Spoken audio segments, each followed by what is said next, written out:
Puis je tiens à remercier André Pitt, le propriétaire, ainsi que Lux Media de me permettre de profiter de ces studios.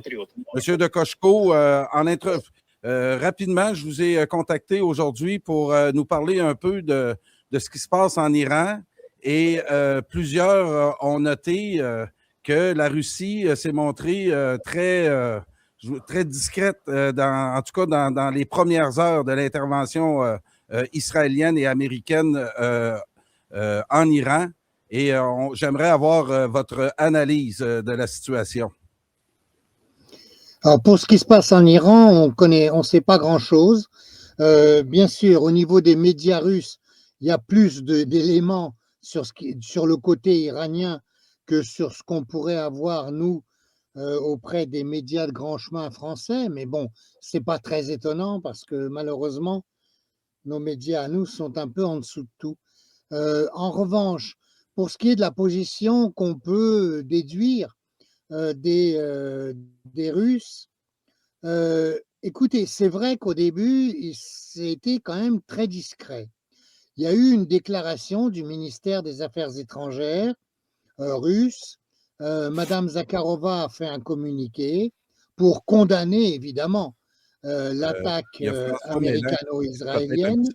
Il va passer dans 15 minutes. Oh, excusez. Excusez-moi, monsieur de Cocheco, continuez. Donc, il y a eu, pour condamner l'attaque israélo-américaine contre l'Iran, un État de l'ONU, une attaque donc, qui viole toutes les dispositions du droit international et une attaque qui n'est absolument pas motivée, puisque, en fait, ce qui est raconté sur la politique nucléaire de l'Iran pour préparer des armes nucléaires est fausse.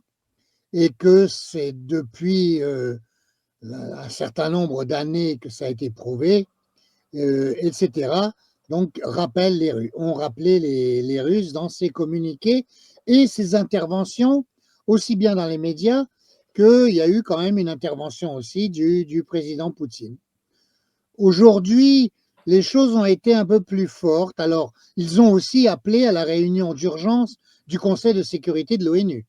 Et le représentant russe à l'ONU, M. Nebenzia, a fait toute une déclaration assez ferme contre l'intervention américano-israélienne, avec tous les éléments dont je viens de parler, de la violation du droit international, de l'agression contre un pays membre de l'ONU, sans aucune décision du Conseil de sécurité ni de l'ONU, sans aucune discussion sur le sujet, et avec des motifs qui sont totalement faux, comme ce qui a été pratiqué déjà contre l'Irak et contre les autres pays qui ont été agressés par les États-Unis.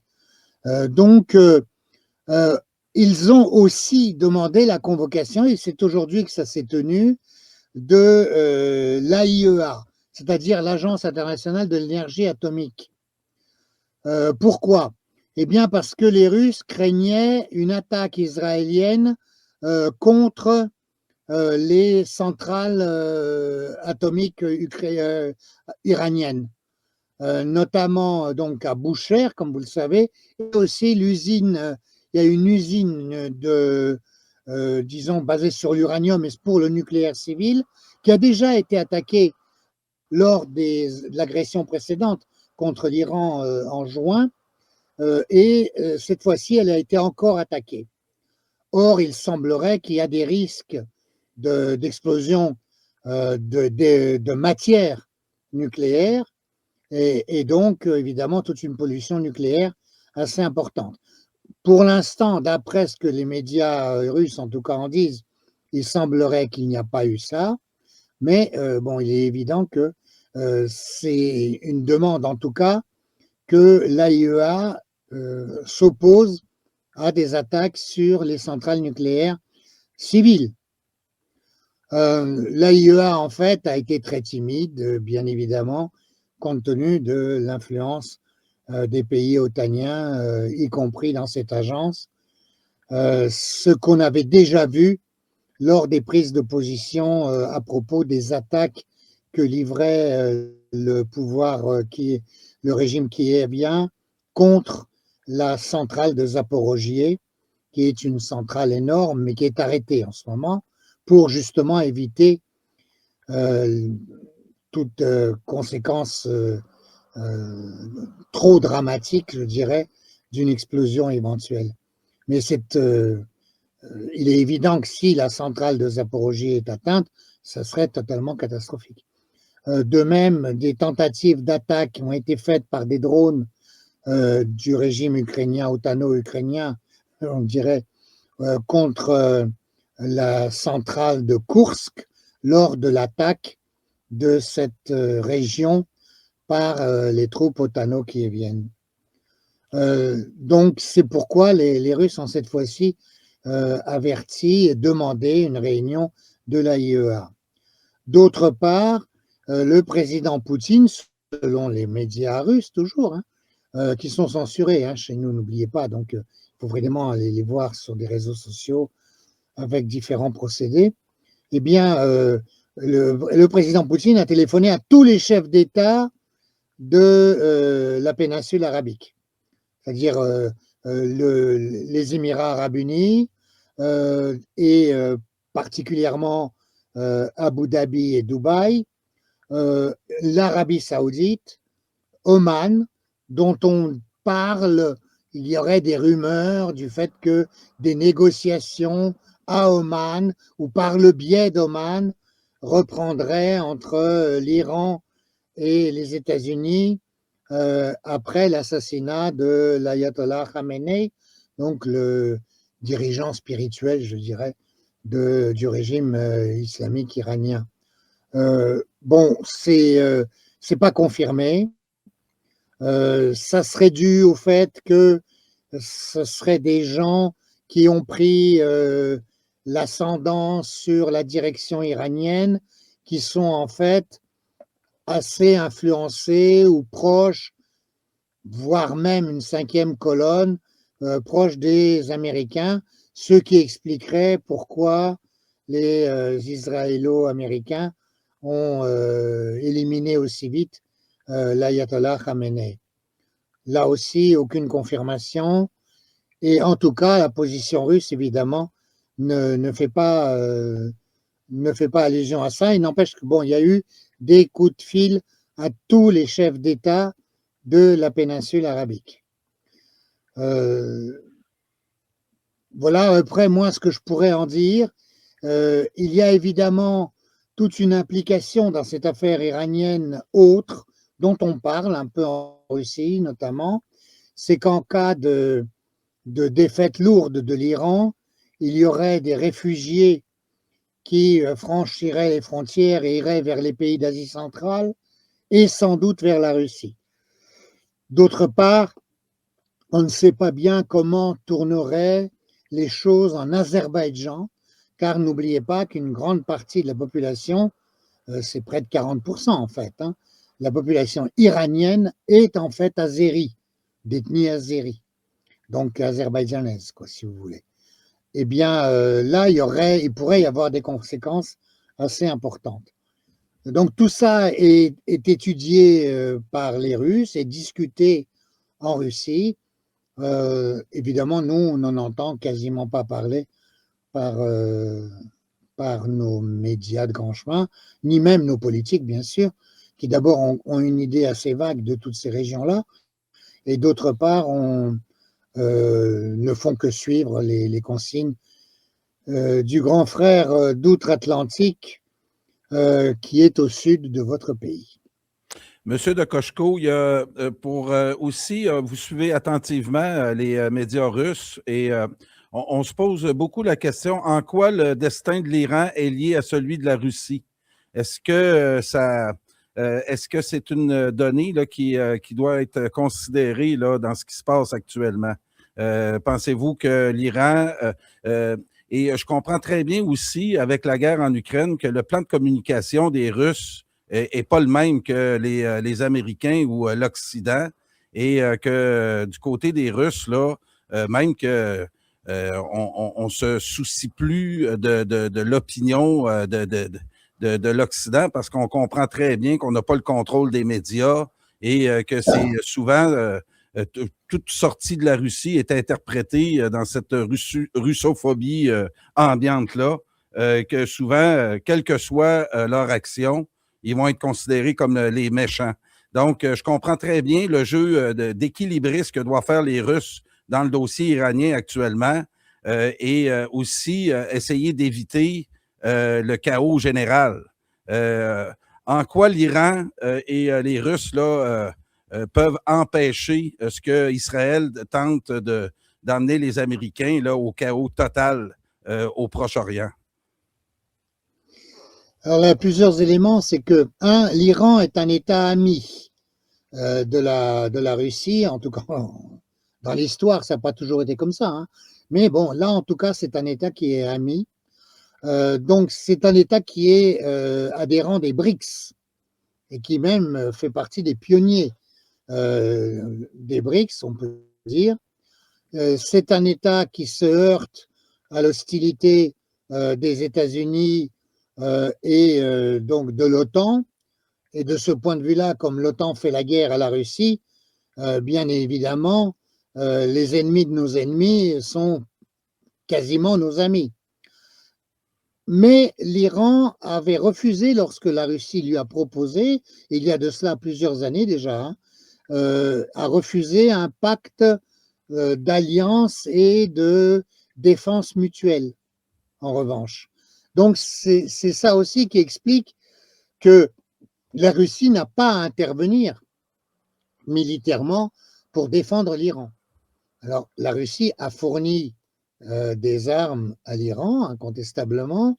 La Russie arrive à avoir des échanges et notamment des coopérations d'exportation pétrolière avec l'Iran.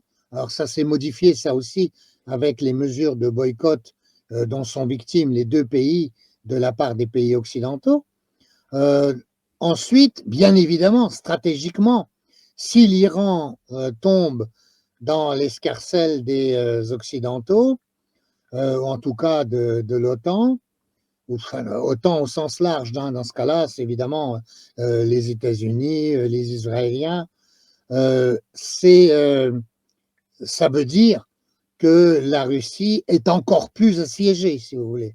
Là, n'oubliez pas que déjà toute la partie ouest, donc européenne, est déjà la Russie est encerclée, avec toutes les bases américaines, tous les armements, les missiles qui sont installés dans les pays européens, notamment en Pologne, en Roumanie, en Allemagne, qu'à l'est, il y a aussi tout de même des pays alliés, c'est-à-dire en Asie et en Extrême-Orient, et notamment le Japon, qui a des politiques quelquefois assez ambiguës, hein, d'ailleurs, par rapport aux Américains, qui, tout en ayant une phraséologie très extrême, ne renoncent pas à ses intérêts quand ils sont en jeu, notamment pour les mesures de boycott des produits russes dont ils ont besoin, contrairement aux Européens, qui, eux, se coupent en permanence des membres en refusant les produits dont ils ont besoin, en refusant les affaires qu'ils pourraient faire, contrairement à leurs maîtres américains, qui continuent à recevoir des engrais, de l'uranium et autres en fonction des besoins qu'ils ont et des terres rares. Alors ça, je ne sais pas si les terres rares, ça continue, mais en tout cas, ils en recevaient. Et aujourd'hui, il y a des négociations entre les Russes et les Américains. Enfin, aujourd'hui, je ne sais pas, parce qu'avec l'affaire de l'Iran, il est possible que des choses changent. Mais enfin, dans l'esprit d'anchorage, comme on disait parmi les Russes un peu sensibles aux thèses américaines, il y avait la volonté, incontestablement, d'un échange, d'échanges commerciaux avec les États-Unis. Donc, tout ça est bien évidemment mêlé. Je pense que, évidemment, ça serait une perte encore pour la Russie si l'Iran tombait. Donc, les Russes n'y ont pas intérêt, d'où le fait que leur intervention au niveau international sont quand même assez vives. D'autant que les prochains sur la liste, et ça, ils le ressentent bien, et on en voit des échos dans les réseaux sociaux et dans les médias russes, incontestablement, ils savent que les prochains, c'est Cuba et eux. C'est-à-dire que si l'Iran est battu, les Américains et donc leurs alliés de l'OTAN vont s'attaquer à la Russie plus sérieusement encore. Et donc, c'est évident que c'est un moment que voudraient éviter les Russes. D'autre part, ils vont être obligés de se mobiliser plus pour défendre Cuba, sans doute, puisque sinon, c'est les réactions en chaîne et la Russie risquerait d'être soupçonnée, en tout cas, par les États, notamment du Sud et des BRICS, qui lui sont sympathiques, ou qui ont une certaine sympathie, ou qui évitent en tout cas les mesures de boycott préconisées par les Occidentaux, comme un allié ou comme un ami peu fiable. Donc ça aussi, c'est un aspect qu'ils veulent essayer d'éviter. Voilà en gros la façon dont ils pourraient voir cet aspect de l'Iran. Je pense que tout de même, il y a incontestablement eu des échanges d'expériences, en tout cas, à défaut d'armement, au niveau des drones et au niveau des missiles hypersoniques. Parce que là, on voit bien que il y a toute une politique de lancement des drones et des missiles par l'Iran qui est quand même fort intelligente. Alors bien évidemment, les Perses sont des gens très intelligents et très calculateurs. Les jeux d'échecs viennent de ces régions-là, hein. Ils n'ont pas forcément besoin des Russes, si vous voulez. D'autant plus qu'en matière de drones, ils étaient plus en avance que les Russes au début de l'opération militaire spéciale en 22. Et les Russes ont eu besoin des drones iraniens au début pour résister notamment aux attaques de drones du régime qui vient. Il n'empêche, on voit aujourd'hui que beaucoup de patriotes tirés par les Israéliens ou par les pays du Golfe, clients des Américains eux aussi, en fait n'atteignent pas soit les drones, soit les missiles iraniens. C'est assez intéressant comme constatation, parce qu'évidemment, c'est aussi une guerre économique. Si vous voulez, un patriote qui vaut 1 million ou 2 millions de dollars contre un drone qui vaut disons, 30 000 ou 40 000 euros, c'est évident que vous ne pouvez pas tenir longtemps comme ça. D'autant plus que souvent, on voit que les Israéliens ou certains pays arabes tirent plusieurs patriotes à la fois et ils ratent les missiles. Alors, ils ratent les missiles et les drones d'ailleurs aussi de temps en temps, et pour une raison qui pourrait s'expliquer selon les experts militaires qui interviennent pour commenter les images, par le fait que, en fait, ce sont des vieux missiles dont les systèmes ne peuvent pas être captés par les patriotes qui sont orientés sur des systèmes plus modernes. La même chose pour les drones qui sont trop primitifs et du coup les patriotes les ratent parce que ils n'arrivent pas à les capter forcément.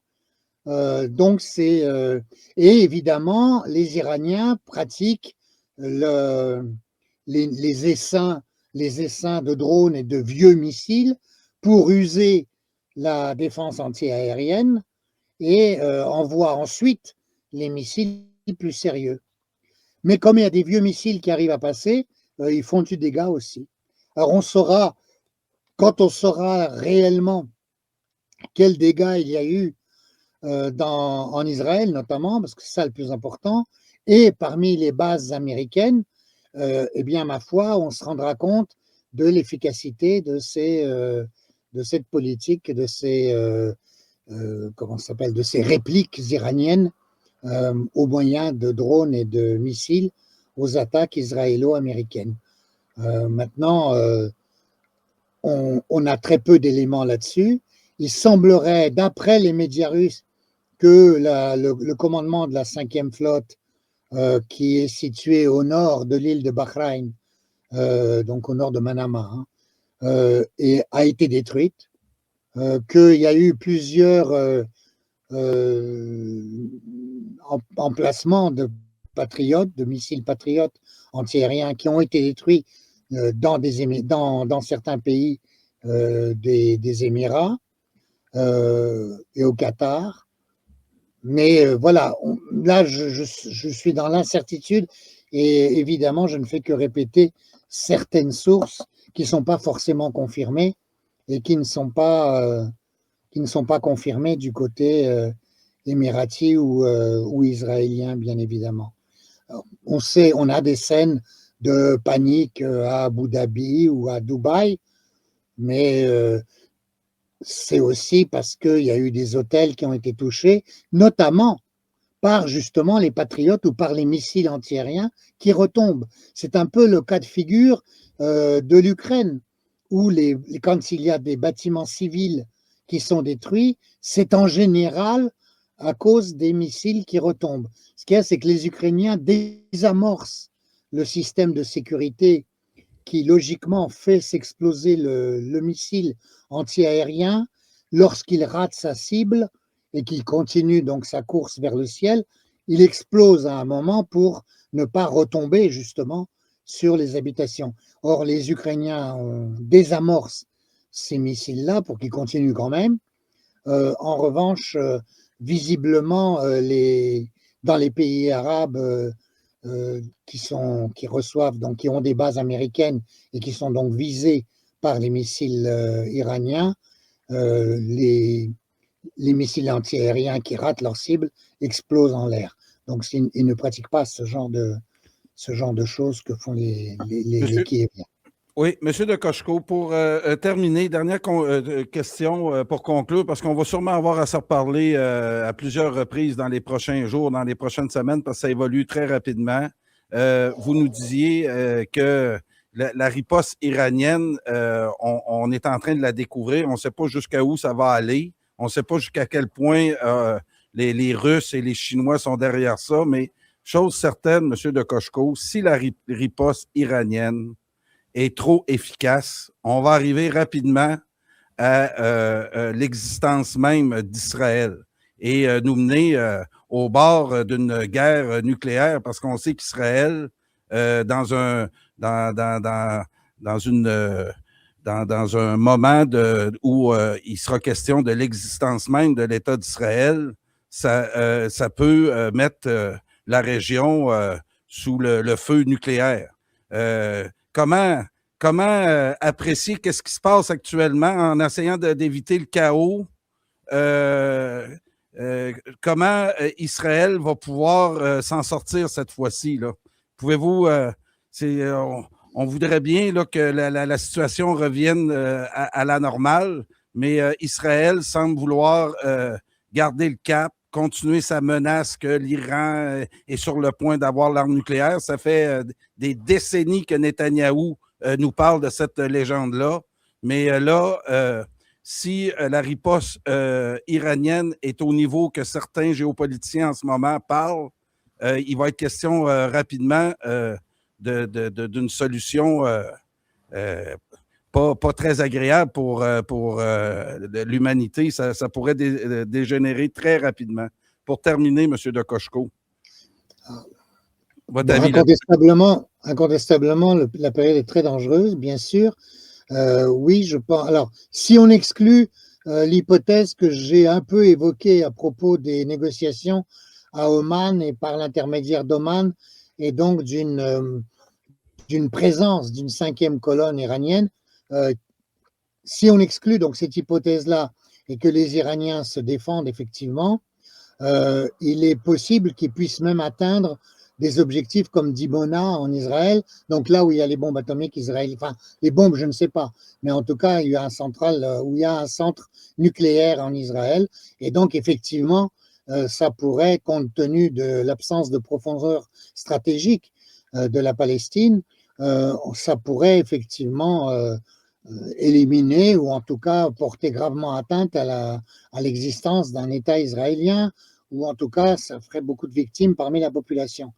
Donc c'est de ce point de vue-là, on ne peut pas exclure que compte tenu de ce qu'est le gouvernement israélien aujourd'hui, qu'il emploie une bombe atomique sur Téhéran. Ils avaient d'ailleurs, semble-t-il, l'intention de le faire en juin, et c'est Trump qui les aurait empêchés, justement en montant sa comédie des bombardements de l'Iran à l'époque, et en annonçant que tout avait été détruit et que ça avait été un succès magistral, etc. Ce qu'on voit bien aujourd'hui n'est pas le cas, et en plus, où il se dément lui-même, puisqu'il recommence une guerre, visiblement sans doute par la volonté israélienne, et donc on peut en déduire que les Israéliens sont capables de tout, ou en tout cas M. Netanyahou plutôt, parce que parmi les Israéliens, je ne suis pas sûr que tous les Israéliens veuillent complètement d'un tel extrémisme. Ils n'avaient pas du tout besoin d'attaquer l'Iran cette fois-ci, mais alors pas du tout. D'autant que les négociations se poursuivaient en fait d'une manière assez positive à Genève la veille même du déclenchement de l'attaque. Donc ces négociations, encore une fois, n'étaient destinées que à voiler les préparations militaires, comme ça a été le cas par rapport à la Russie avec les accords de Minsk qui devaient régler la question entre Kiev et le Donbass, qui évidemment n'était en fait qu'une façon de tromper encore une fois les Russes. Donc c'est pareil par rapport à l'Iran. Bref, évidemment, ça a des conséquences colossales sur l'avenir des négociations diplomatiques avec les pays occidentaux, puisque le rapport de confiance est impossible à établir. Donc ça, c'est une des premières conséquences. La deuxième conséquence, si évidemment Israël recourt à l'arme atomique, eh bien, on passe à un autre degré. Alors déjà, les Nord-Coréens ont proposé des missiles aux Iraniens. Le Pakistan a fait savoir qu'il serait prêt à intervenir, y compris d'une manière nucléaire, si les Israéliens lançaient une bombe atomique des bombes atomiques sur l'Iran. Et bien évidemment, le chaos du Moyen-Orient serait total. Et ce qui veut dire aussi le chaos en Asie centrale, et là, c'est tout près. Hein. Alors maintenant, tout le problème est de savoir, est-ce que les directions qui ont le plus d'influence sur les pouvoirs occidentaux d'aujourd'hui, et notamment sur les États-Unis, c'est-à-dire les puissances financières, qui sont les dirigeants réels, hein. Vous avez, dans vos émissions, je pense, déjà traité de ce sujet. Est-ce qu'ils souhaitent le chaos, à commencer par le Moyen-Orient et à s'étendre ensuite, notamment malheureusement vers l'Europe occidentale? Peut-être. Et dans ce cas-là, malheureusement, l'attaque atomique contre l'Iran ne serait pas exclue, et donc le chaos de non seulement la région, mais la région au sens très large serait effectivement encore plus total, sans compter toutes les victimes. Mais vous avez vu qu'au début de l'offensive de l'attaque israélienne, il y a eu une école de jeunes filles qui a été détruite, il y a 148 morts quand même. Et nos médias n'en parlent même pas. Même pas. En revanche, ils ont beaucoup parlé des 3 morts, des 3 soldats américains qui ont été annoncés comme ayant été tués, et du 4e ensuite, je crois que c'est le pilote au Koweït qui est tombé. Donc voilà, voilà les 2 poids 2 mesures malheureusement traditionnels dans nos médias et parmi nos politiques. Mais oui, on risque un chaos, on risque dans tout le Moyen-Orient, où ça a déjà commencé, hein, avec l'offensive contre l'Afghanistan d'abord, contre l'Irak ensuite, contre la Libye et contre la Syrie, sans compter le Liban qui est une victime permanente. Il a encore été bombardé actuellement. Et c'est sans doute pas par hasard que les Russes ont demandé, ont convoqué ou ont demandé une réunion de l'AIEA aujourd'hui, en parlant certes uniquement des centrales nucléaires qu'il faudrait mettre à l'abri des attaques aériennes et des bombardements, mais qui ont sans doute aussi à l'esprit l'utilisation de l'arme nucléaire. C'est quand même. Merci beaucoup, Dimitri de Koshko, ancien journaliste à l'AFP. Merci d'avoir accepté cette invitation. Puis on se reparle prochainement parce que beaucoup de choses risquent de se passer là, dans les prochains jours. Puis on va avoir besoin de votre éclairage, c'est certain. Un gros merci. Merci à tous. Au revoir. Dimitri de Koshko en direct de Paris. Maintenant, j'ai avec moi François Meylan qui va s'ajouter en direct de Suisse. François, salut, bonsoir dans ton cas. Bonsoir, et puis je suis dans la région de Genève, oui, c'est juste.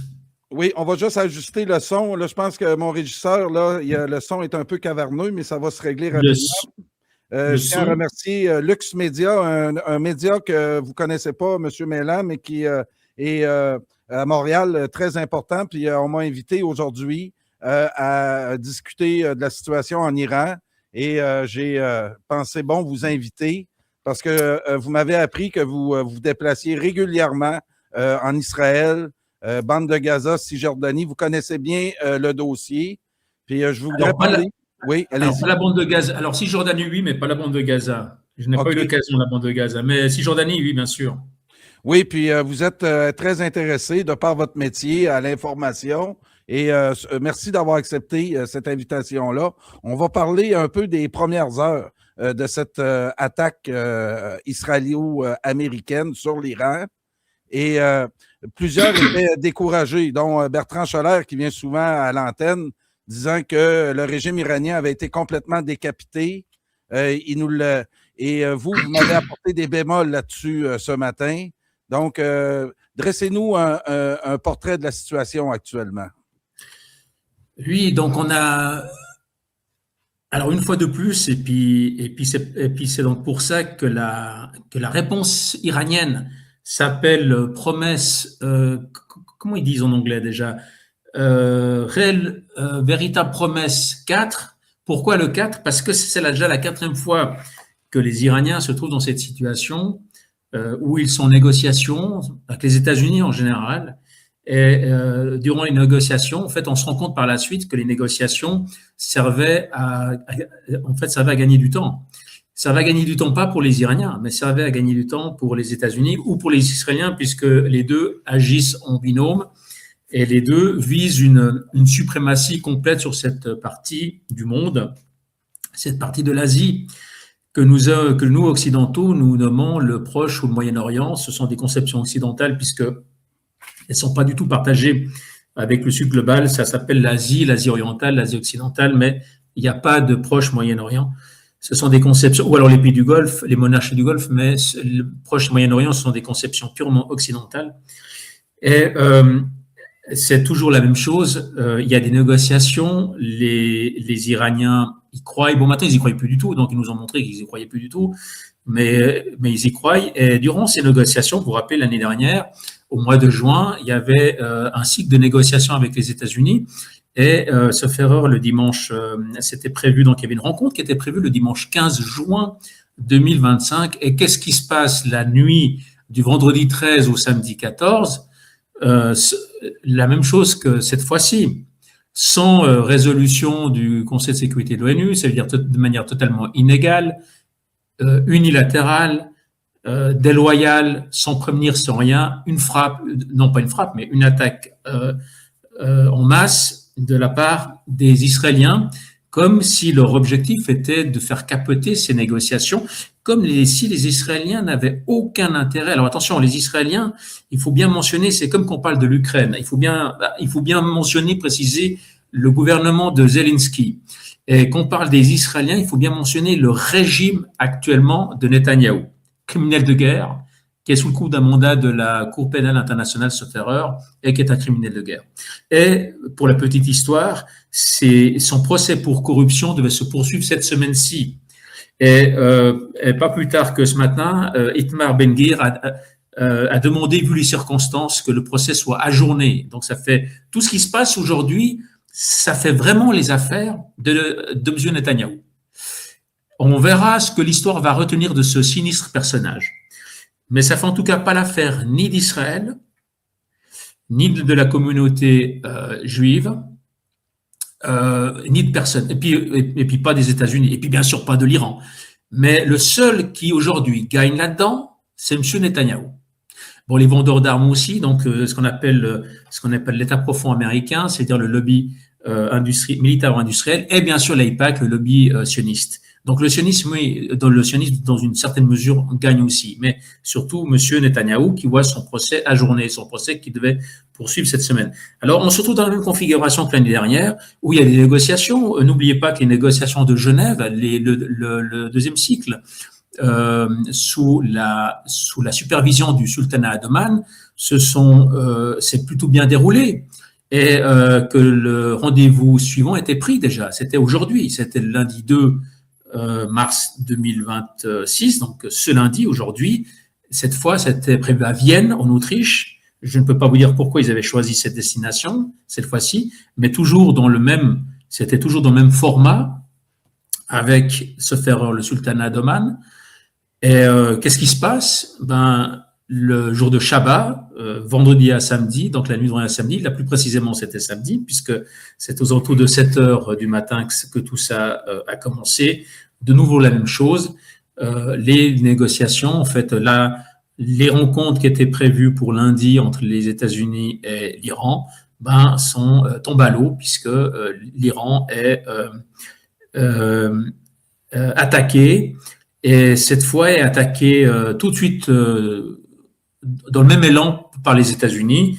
Vous savez comment est-ce qu'on appelle ça, Karl? On appelle ça de la perfidie. La perfidie, c'est un crime de guerre. Ça veut dire qu'ils ont fait croire à des négociations, ils ont fait croire leur bonne volonté, ils ont fait croire que c'était des interlocuteurs fiables, alors que ce ne sont pas des interlocuteurs fiables. Ça, je pense que maintenant, une bonne partie de la planète va enfin se rendre compte que les États-Unis ne sont pas des interlocuteurs fiables, et le régime de Netanyahou encore moins. Et ils ont fait la même chose, donc ils ont attaqué lâchement l'Iran de manière totalement perfide, qui est un crime de guerre, on ne le rappellera jamais assez. Par rapport à ça, qu'est-ce qu'on aurait attendu de la part de toutes les chancelleries occidentales? C'était une condamnation ferme, avec la plus grande des fermetés, et ça, on l'a pas vu malheureusement. Il y a l'Espagne qui a bien réagi une fois de plus. Heureusement qu'il y a l'Espagne pour remonter le niveau du vieux continent. Et puis, plus modestement, ou de manière beaucoup plus prudente, non même pas prudente, en fait, de manière plus lâche, vous avez la Suisse et d'autres pays qui ont appelé en fin de journée samedi ou dimanche, ont appelé à une désescalade. Mais aucun État, à part l'Espagne, aucun État européen n'a condamné comme il se devait de faire, condamner cet acte qui est odieux. Et les Iraniens, cette fois, on les a pas pris, ils se sont pas fait tellement surprendre, puisque c'est ce qui a surpris d'ailleurs les observateurs, les analystes, c'est que la riposte a été quasi immédiate. Et les cibles avaient été identifiées, et quand les cibles sont des monarchies du Golfe, c'est pas que les monarchies du Golfe sont attaquées par l'Iran, c'est que l'Iran se défend. L'Iran fait la même chose que prétend faire le régime de Netanyahou, puisque dans les monarchies du Golfe, vous avez des bases militaires, vous avez des bases américaines, d'où partent les attaques, ou d'où potentiellement vont partir les prochaines attaques. C'est normal que l'Iran cible ces monarchies du Golfe, alors bien sûr pas les populations civiles, pas des objectifs, pas des targets qui n'ont rien à voir avec des objectifs militaires. Mais quand l'Iran cible avec un drone explosif, avec un drone kamikaze, il cible un immeuble d'habitation dans une monarchie du Golfe, c'est parce que dans cet immeuble et à cet endroit-là, c'est-à-dire à cet étage précis, il se passe quelque chose. Il se passe une réunion avec des hauts-cadres de la CIA, et c'est normal de les frapper, c'est normal de les neutraliser. Ce sont des cibles.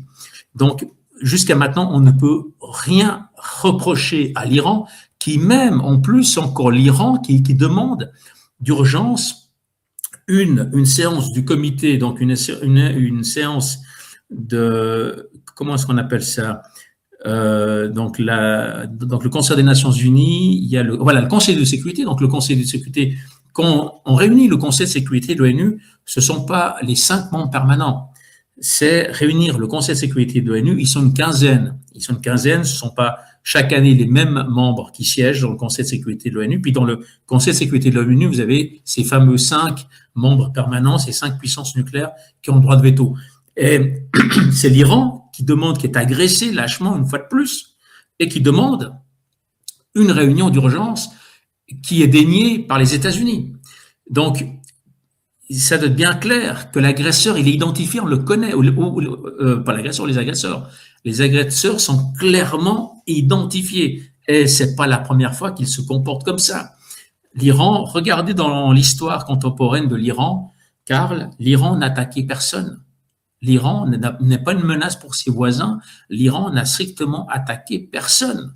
Après la révolution islamique de 79, on a fait la guerre à l'Iran. On a armé, on a encouragé, on a financé Saddam Hussein, qui était notre grand ami, pour faire la guerre à l'Iran. Mais c'est pas l'Iran qui avait déclenché les hostilités. Ce qui a fait ce conflit de l'époque, Iran-Irak, ça n'a fait que de réaffirmer le pouvoir des mollahs. Parce que quand vous avez la révolution islamique de 79, avant que le pouvoir des mollahs soit vraiment incrusté, il y a une année. Il s'écoule une année où il y avait d'autres partis, où il y avait d'autres mouvances politiques. Cette agression, cette guerre de l'Irak contre l'Iran, et c'était pas l'Irak, l'Irak était notre proxy, était le proxy occidental, n'a fait que de renforcer la partie la plus radicale, la partie politique la plus radicale du pays. C'est tout ce qu'on a réussi à faire avec l'Iran. Et c'est ce qu'on continue à faire. L'Iran n'a jamais attaqué personne. Et ceux qui agressent chaque fois sans résolution et de manière perfide, crime de guerre, perfide, c'est chaque fois le régime de Netanyahou et les Américains. Alors les Américains, c'est pas leur guerre. C'est pas la guerre de Trump qui va perdre les midterms, les élections de mi-mandat du 3 novembre prochain. Il va les perdre. Ça sera bien fait, c'est tout ce qu'il aura gagné. Mais on a bien compris que Trump ne fait pas ce qu'il veut. Trump aimerait se croire au-dessus de Dieu, mais finalement, il est rien. Trump, s'il ne nourrit pas régulièrement le complexe militaro-industriel, l'État profond et l'IPAC, le lobby sioniste, Trump n'est rien.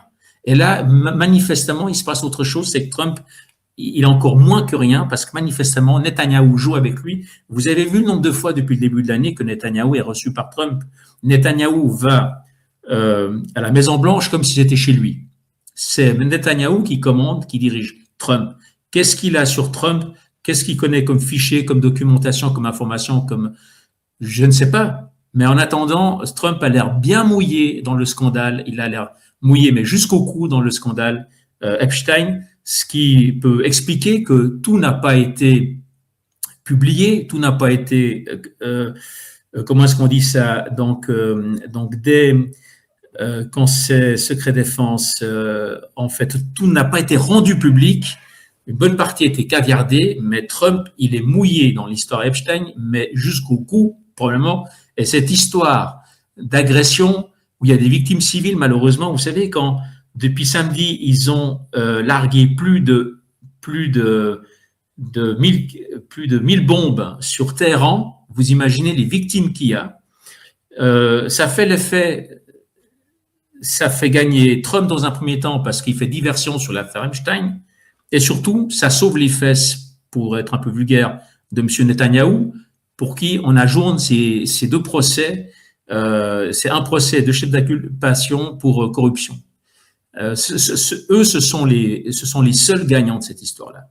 Les Israéliens sont perdants, l'Iran aussi, les Américains aussi, parce que les Américains sont qu'au début de leur perte. Quand on a vu la capacité, la précision, la puissance de frappe de l'Iran, de riposter, et cette fois, ils n'ont pas la même intention, ils n'ont pas. En plus de ça, on ose encore leur supprimer leur mollah, dont j'ai plus le nom, mais quel clergé chiite.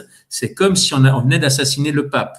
C'est la même chose, c'est le même impact. Pour la communauté chiite dans le monde, c'est la même chose. On leur a assassiné le guide spirituel. C'est comme si aux catholiques, c'est comme si aux catholiques du monde, on leur tuait le pape.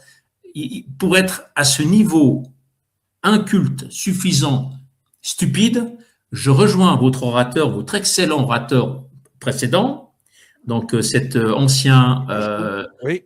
Ouais, cet ancien envoyé de l'AFP, plutôt ce correspondant de l'AFP, qui disait que ces gens-là sont capables d'utiliser l'arme atomique.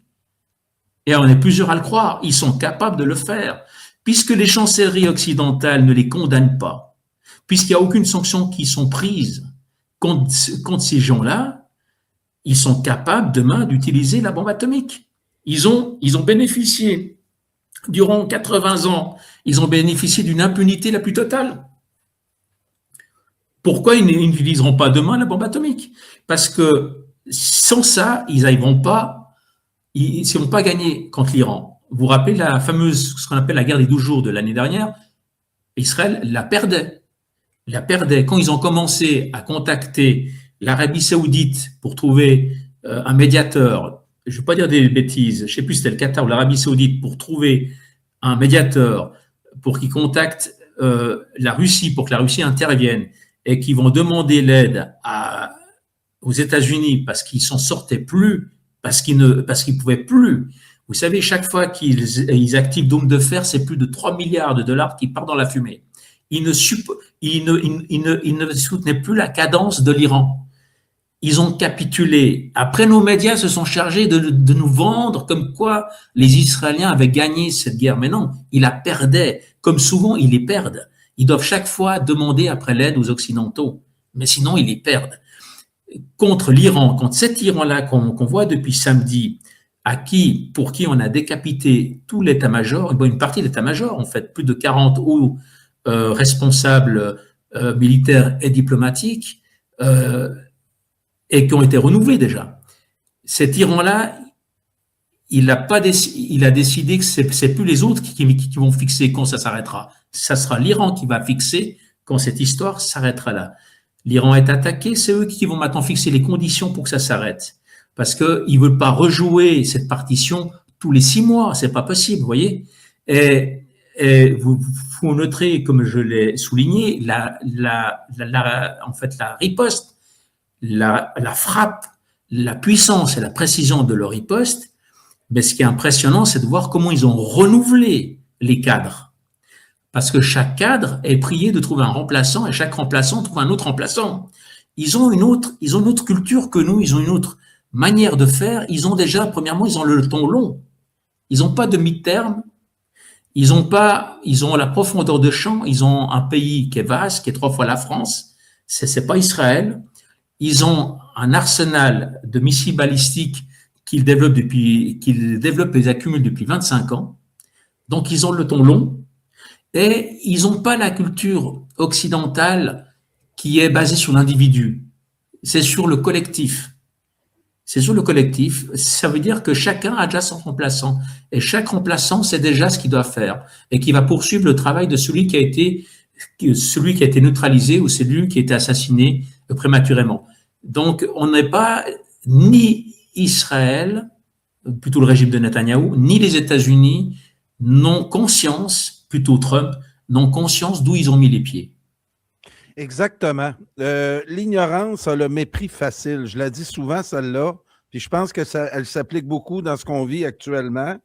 Puis, pour terminer, parce qu'on va sûrement s'en reparler dans les prochains jours, M. Meylan, mais au niveau strictement militaire, on dit qu'on ne peut pas résister plus que quelques jours du côté d'Israël. Puis vous parliez là, de l'option nucléaire. C'est ça qui est un peu... On est pris entre deux feux actuellement. On voit toute la manipulation, le côté perfide des Israéliens et de l'État profond qui semble être derrière ça, au désavantage même de la population d'Israël. C'est ça qu'on... Et vous faites bien de faire la différence entre sionistes et juifs, là, parce que plusieurs peuvent nous attaquer ces temps-ci d'antisémitisme et veulent essayer de bâillonner toute critique envers Israël. Et vous leur faites encore aujourd'hui. Vous dites non, là, c'est véritablement un régime, le régime de Netanyahou. C'est ça. Qui est à sa fin actuellement. Il est quand même controversé, le monsieur. Puis à part quelques partisans encore très dans l'idéologie du peuple élu, de la Terre sainte, du grand Israël. Quand on sort de ces légendes-là, ben, on voit que ça ne tient pas de grand-chose, l'État d'Israël. Et donc, c'est un peu ça qu'on risque d'assister, là. Puis ça risque, le principal responsable de la remise en question de l'existence même d'Israël, ça va être Netanyahou. Et ce monsieur-là a le pouvoir avec ses bombes nucléaires et sa doctrine nucléaire. Si dans un moment existentiel, Israël considère qu'on n'en a pas assez fait pour la sauver, elle peut se revirer contre certains de ses alliés.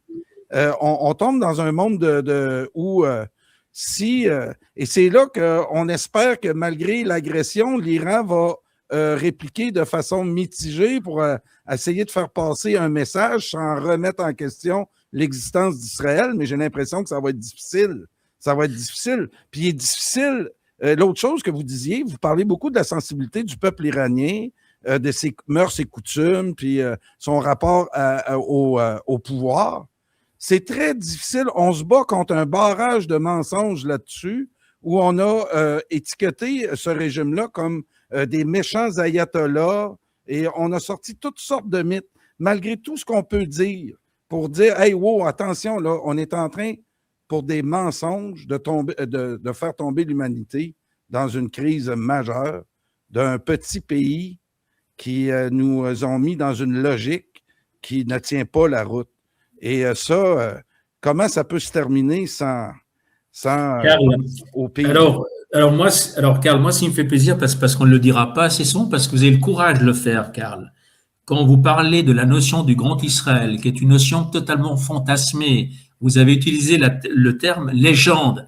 Combien vous avez raison? Combien vous avez raison? C'est totalement fantasmé. Depuis quand un texte religieux est un plan cadastral? Depuis quand un texte religieux est un acte de propriété? Depuis quand cette région du monde, à un moment donné, a été habituée que par une civilisation ou une communauté, alors qu'elle côtoyait plein d'autres communautés? Et rien que l'histoire, la notion du peuple élu, c'est ô combien suprémaciste. Les nazis étaient comme ça. La race aryenne, la race supérieure, le peuple élu, cette notion-là, c'est suprémaciste. Ça veut dire qu'il aurait le droit, il aurait tous les droits sur les autres. Vous imaginez? On est en 2026, combien c'est raciste, colonial, raciste, est d'un autre monde qu'encore de parler comme ça. Par contre, sur le plan militaire, vous savez, Carl, ceux qui ont bien compris le danger, les dangers existants avec un personnage comme M. Netanyahou, c'est la Chine et la Fédération de Russie. La Chine et la Fédération de Russie, ils ont compris beaucoup mieux que malheureusement les chancelleries occidentales les risques qu'il y a aujourd'hui, parce que ce sont deux puissances nucléaires, ce sont deux puissances qui ont une grande culture aussi, qui ont bien sûr pas les mêmes dogmes religieux ou le même héritage religieux, mais qui ont une responsabilité sur l'avenir. Vous savez qu'en Chine, on doit au quotidien, la préoccupation première, c'est de nourrir 1,4 milliard de Chinois. On a d'autres priorités, d'autres responsabilités que nos chancelleries occidentales qui font de la politique avec des tweets ou avec des réseaux sociaux et qui se donnent en spectacle et qui font des selfies. Ce sont des gens qui sont autrement plus responsables, les dirigeants que vous avez actuellement en Chine ou en Russie, également en Iran. Ces gens-là savent, mais s'ils ont le pouvoir, et ils auraient la capacité d'aider l'Iran à en terminer une bonne fois pour toutes, minimum avec un porte-avions américain, et de le couler une bonne fois pour toutes, en sachant que ça tue 3000 marins. Ma foi, ça sera à Trump d'aller expliquer, d'aller transmettre ses condoléances aux familles MAGA à qui il avait promis qu'il n'y aurait pas de guerre. Ça sera lui qui l'apportera de faire ça, mais je ne suis même pas sûr, malheureusement, qu'il ait la lumière à tous les étages, M. Trump. Maintenant, ces puissances-là, que sont la Fédération de Russie et la Chine, agissent, et tout dépend d'elles aujourd'hui. Et c'est pour ça que je garde espoir, parce que c'est des gens qui sont intelligents. Et ils ont la force, ils ont la puissance. Mais justement, ils sont intelligents et ils vont l'utiliser de manière parcimonie. Si aujourd'hui, texto comme ça, il s'affiche ouvertement, militairement, aux côtés de l'Iran, ça sera une provocation supplémentaire et ce sera un argument supplémentaire pour M. Netanyahou.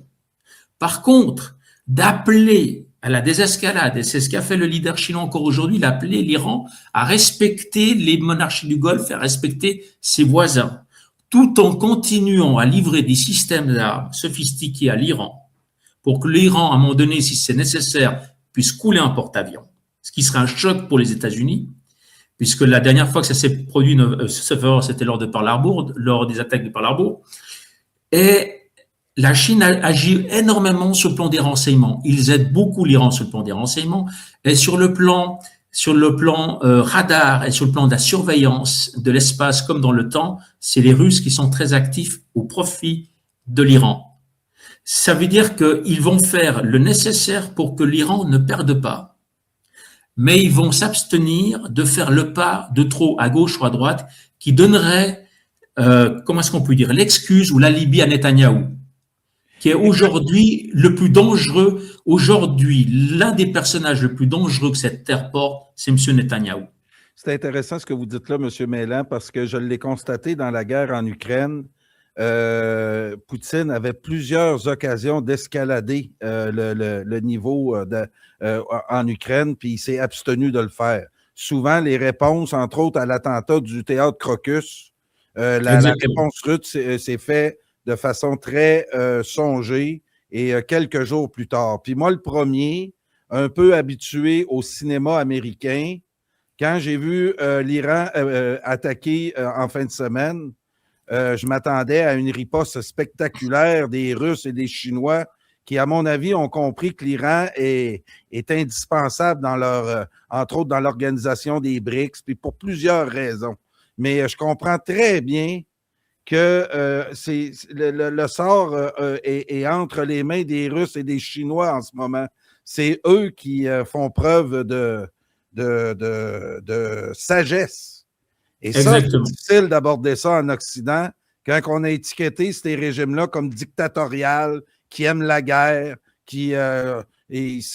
même si on en parle aujourd'hui, je vous dirais qu'il est difficile d'aborder ces sujets-là et de sortir de la partisanerie, puis d'essayer, puis c'est un peu ça qu'on souhaiterait voir, c'est-à-dire un président américain conscient de sa position maintenant dans le monde, que c'est un pays qui a abusé de ses pouvoirs ces dernières décennies, d'un certain mea culpa, de voir Trump tendre la main plutôt que de faire ce qu'il fait actuellement, puis au plaisir des partisans de Trump, moi j'ai l'impression que c'est une mission impossible. On le voit dans le dossier d'Epstein, comment le lobby Khazar et toutes les affairistes qui se sont greffés à ça contrôlent le monde en ce moment et tout ce qui se passe en Ukraine et en Iran et l'aboutissement là, d'un système qui ne fonctionne plus. Vous parliez tantôt de l'AEI, des organismes de l'ONU qui n'ont plus aucun pouvoir. C'est à l'image de la Société des Nations pendant la Deuxième Guerre mondiale qui était plus capable de régler les problèmes dans le monde. On a pensé à l'ONU pensant que ça allait régler les problèmes de façon indéfiniment. Mais là, aujourd'hui, on est devant des organismes complètement corrompus qui contrôlent selon des intérêts qui n'ont rien à voir avec le peuple. Hein, l'ONU, c'est supposé d'être une association des nations. Et là, on s'aperçoit que on est dans un combat nation contre mondialiste. On pensait bien qu'avec Trump, que ça allait changer. Mais là, on est dans l'impasse. Puis là, j'ai l'impression qu'on va arriver à un crunch. Là. Il y a de quoi que vous sentez, vous aussi, de votre côté. Si Netanyahou n'est pas dégommé rapidement, il peut amener toute l'humanité dans le chaos. Là. Je pense tout le monde est conscient de ça aujourd'hui. puis toutes les légendes, là. Tout ce qu'on a essayé de vous montrer sur les méchants musulmans, les méchants ayatollahs, les méchants narcotrafiquants, c'est toujours le même procédé. On diabolise un régime pour ensuite justifier un changement de régime qui, au bout de la ligne, c'est les peuples qui payent pour. Et les banquiers, eux autres en l'air, en retirent le bénéfice. Et c'est à peu près ça qu'on veut faire, là. Ça va pas bien, le dollar américain va pas bien, la finance des pays occidentaux est sur le bord du gouffre et c'est pas étranger à ce qui se passe actuellement dans le monde. Il y a bien des dirigeants commandités actuellement qui aimeraient bien nous faire oublier jusqu'à quel point nos systèmes sont maintenant corrompus. C'est plate à dire, on dirait on est en train de se travailler une crise où la population n'a aucun contrôle, M. Meylan. Mais vous savez, moi, ce qui m'inquiète, Karl, ce qui m'inquiète, parce que malheureusement, on n'en parle jamais, c'est qu'il n'y a pas que notre génération. Ça veut dire que derrière nous, il y a des jeunes, des plus jeunes, parce que vous êtes toujours très jeune, Karl, mais derrière nous, il y a des jeunes et des très jeunes. Qu'est-ce qu'on leur montre comme exemple aujourd'hui? Wow. Qu'est-ce qu'on est en train de leur laisser aujourd'hui? Que le rapide tue le lent, que le gros mange le petit. Le droit international, il n'existe plus. On peut dire qu'il a été enterré à Gaza, et peut-être même avant Gaza. Qu'est-ce qu'on leur laisse comme... Qu'est-ce qu'on parle avec un jeune de 20 ans aujourd'hui, de 18, 16 ans, 20 ans, 25 ans? Il commence dans la vie active avec une somme de désillusions qu'on lui transmet nous-mêmes. Moi, ça m'inquiète, c'est qu'est-ce qu'on leur laisse comme perspective et comme valeur. Vous voyez? Je regarde le pouvoir en France, il y a très peu de pères de famille dans la haute direction. C'est tout ça là, qui intervient en ce moment puis qu'on va suivre attentivement, M. Meylan. Peut-être quelques mots pour conclure. Je pense que ça fait le tour de la situation. On va surveiller ça attentivement. Merci. Merci à vous, Karl. Bonne soirée. Bonne soirée à vous. C'était François Meylan en direct de Suisse, un militaire à la retraite, très au fait de l'information, qui est venu nous livrer son analyse. Merci beaucoup tout le monde. Merci à Lux Media qui nous a permis de profiter des studios et de la technique. Donc, c'est une expérience que je vais répéter beaucoup parce qu'à Lux Media, on a le côté technique que je n'atteindrai jamais. J'aime beaucoup rencontrer des invités puis parler avec eux autres, analyser des situations un peu partout. Et c'est là-dessus, c'est ça qui est mon intérêt. L'aspect technique, j'ai certaines connaissances, mais avec Lux Media et André Pitt, c'est des possibilités qui s'ouvrent à nous. Puis pour l'information indépendante au Québec, c'est quelque chose que je veux voir grandir. Puis merci à Lux Media. Il y a aussi Radio Infocité qui travaille aussi en collaboration avec nous, puis Brochu TV et ses nombreuses chaînes. Donc, merci beaucoup tout le monde et à la prochaine.